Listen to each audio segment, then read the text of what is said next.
हरे कृष्णा, राधे राधे। स्वागत है आपका कन्हैया स्टोरी की आध्यात्मिक यात्रा में। जय माता दी। शारदीय नवरात्रि चल रहे हैं। नवरात्रि के 9 दिन माँ दुर्गा की पूजा उपासना के लिए महत्वपूर्ण माने जाते हैं। इस दौरान माता के भक्त शारदीय नवरात्रि का व्रत भी रखते हैं। नवरात्रि में अष्टमी और नवमी तिथि का विशेष महत्व होता है। इस दिन कन्या पूजन के साथ हवन इत्यादि किए जाते हैं और अगले दिन दसवीं तिथि में व्रत का पारण किया जाता है। तो आइए जानते हैं कि साल 2024 में शारदीय नवरात्रि की अष्टमी और नवमी तिथि कब है। पंचांग के अनुसार इस बार शारदीय नवरात्रि में चतुर्थी तिथि में वृद्धि है, वहीं नवमी तिथि का क्षय हो रहा है। पंचांग के मुताबिक इस बार सप्तमी और अष्टमी तिथि दोनों एक ही दिन यानी कि 10 अक्टूबर को पड़ रही हैं और शास्त्रों में सप्तमी और अष्टमी का व्रत एक ही दिन करना शुभ नहीं माना जाता है। ऐसे में महाअष्टमी और महानवमी एक ही दिन यानी कि 11 अक्टूबर को मनाई जाएगी। वैदिक पंचांग के अनुसार इस साल शारदीय नवरात्रि की अष्टमी तिथि का आरंभ 10 अक्टूबर को दोपहर 12:31 से हो रहा है और जिसका समापन अगले दिन 11 अक्टूबर 2024 को दोपहर 12:06 पर होगा। अष्टमी तिथि समाप्त होते ही नवमी तिथि शुरू हो जाएगी, जिसका समापन 12 अक्टूबर को सुबह 10:57 पर होगा। उदय तिथि के आधार पर इस बार अष्टमी और नवमी तिथि का व्रत 11 अक्टूबर 2024 को एक ही दिन रखा जाएगा। या तो आप एक काम कर सकते हैं कि या तो दोनों व्रत आप एक ही दिन कर लें, या फिर 11 अक्टूबर को तो आप अष्टमी का पूजन करेंगे ही, लेकिन उदय तिथि के आधार पर 12 अक्टूबर को सुबह 10:57 तक आप नवमी तिथि का पूजन भी कर सकते हैं और साथ ही 12 अक्टूबर को ही विजयदशमी का पर्व भी मनाया जाएगा।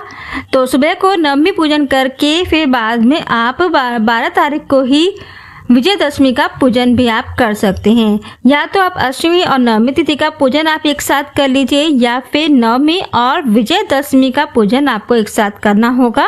ये आप देख सकते हैं कि जैसे आप करना चाहें वैसे कर सकते हैं, क्योंकि सुबह को 10:57 तक आपको नवमी तिथि का पूजन करना होगा, हवन एंड कन्या पूजन। विजयदशमी का शुभ मुहूर्त रहेगा शनिवार को 12 अक्टूबर 2024 को।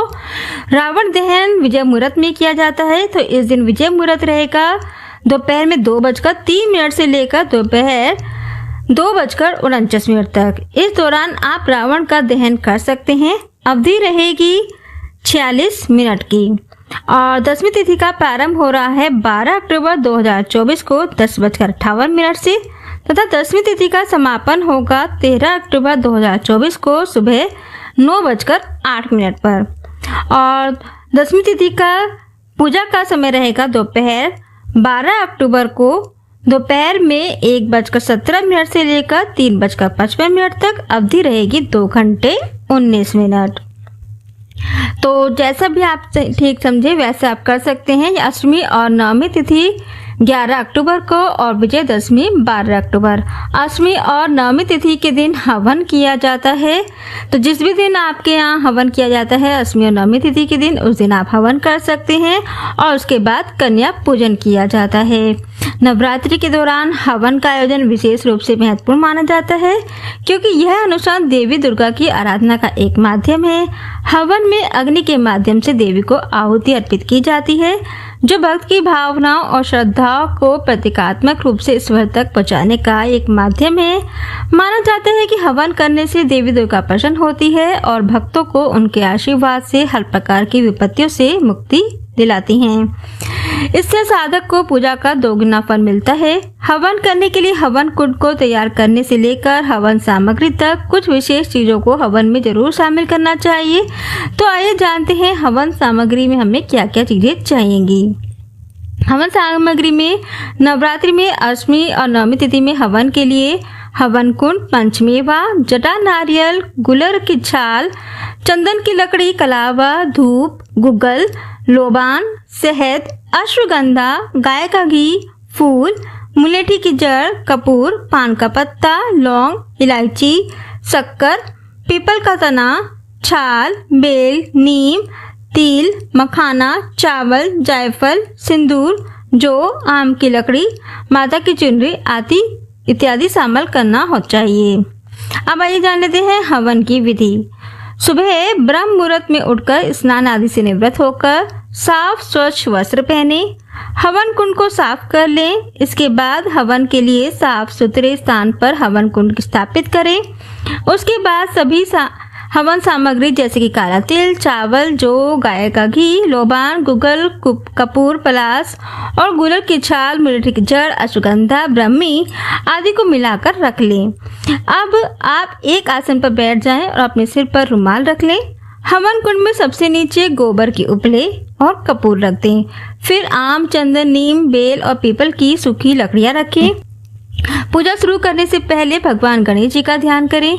अब गंगा जल का छिड़काव कर सभी देवताओं का आह्वान करें। अब हवन कुंड में आम की लकड़ी, घी और कपूर से अग्नि प्रज्वलित करें। ओम अग्नाय नमः स्वाहा मंत्र बोलकर अग्निदेव का ध्यान करें। ओम गणेशाय नमः स्वाहा मंत्र बोलकर अगली आहुति दें। इसके बाद नवग्रह ओम नवग्रहाय नमः स्वाहा और कुल देवता ओम कुल देवताय नमः स्वाहा का ध्यान करें। इसके बाद हवन कुंड में सभी देवी देवताओं के नाम की आहुति डालें। धार्मिक मान्यताओं के अनुसार हवन कुंड में कम से कम 108 बार आहुति डालनी चाहिए। देवी दुर्गा के 9 रूपों का ध्यान करते हुए आहुति डालें। अंत में बची हुई हवन सामग्री को एक पान के पत्ते पर एकत्रित कर हवन कुंड की अग्नि में सूखे नारियल पर अच्छा सूत्र लपेट दें। उस पर पान का पत्ता, पूड़ी, खीर, मिठाई, फल, सुपारी, लौंग आदि रखें।